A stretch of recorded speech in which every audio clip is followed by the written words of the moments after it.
নমস্কাৰ, এনি ভাৰত 24 চাই থকা প্ৰতিজন দৰ্শক মই স্বাগতম জনাইছোঁ।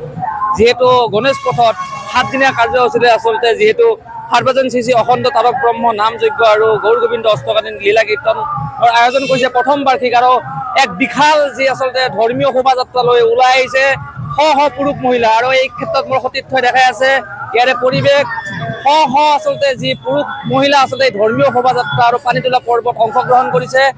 এক সুন্দৰ পদক্ষেপ আৰু ক'ব লাগিব যিহেতু এইবুলি তেওঁলোকৰ যিহেতু প্ৰথম বাৰ্ষিক আৰু 7 দিনীয়া কাৰ্যসূচীৰে তেওঁলোকে নাম কীৰ্তনৰ আয়োজন কৰিছে। এই ক্ষেত্ৰত মই যাব খুজিম, এই ক্ষেত্ৰত যি উদ্যোক্তা আছে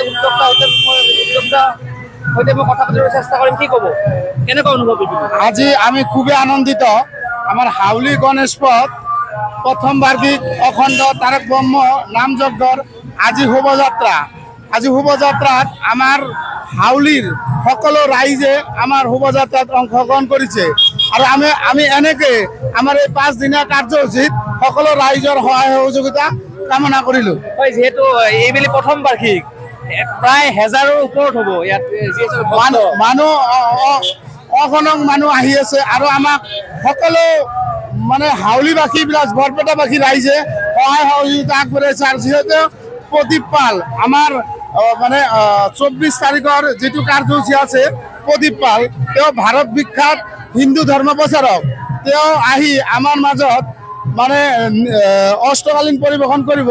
সেয়ে সকলো ৰাইজে তেওঁক দৰ্শন বা তেওঁৰ অষ্টকালীন পৰিৱেশন কৰিবলৈ আগবাঢ়ি আহি আছে আৰু আহিব। হয়, আচলতে হৰে কৃষ্ণ কৃষ্ণ কৃষ্ণ হৰে হৰে, হৰে ৰাম ৰাম ৰাম হৰে হৰে আচলতে শুনিলে আহে মনলৈ পবিত্ৰ ভাৱ। আৰু কিয়নো যিহেতু এইবেলি গণেশ পথত যিহেতু 7 দিনীয়া কাৰ্যসূচীৰে আচলতে নাম কীৰ্তনৰ আয়োজন কৰিছে এইবেলি প্ৰথম বাৰ্ষিক। আৰু যিহেতু আজি ধৰ্মীয় শোভাযাত্ৰা, এই শোভাযাত্ৰাত প্ৰায় হেজাৰৰ ওপৰত আচলতে পুৰুষ মহিলাই এই শোভাযাত্ৰাত অংশগ্ৰহণ কৰিছে।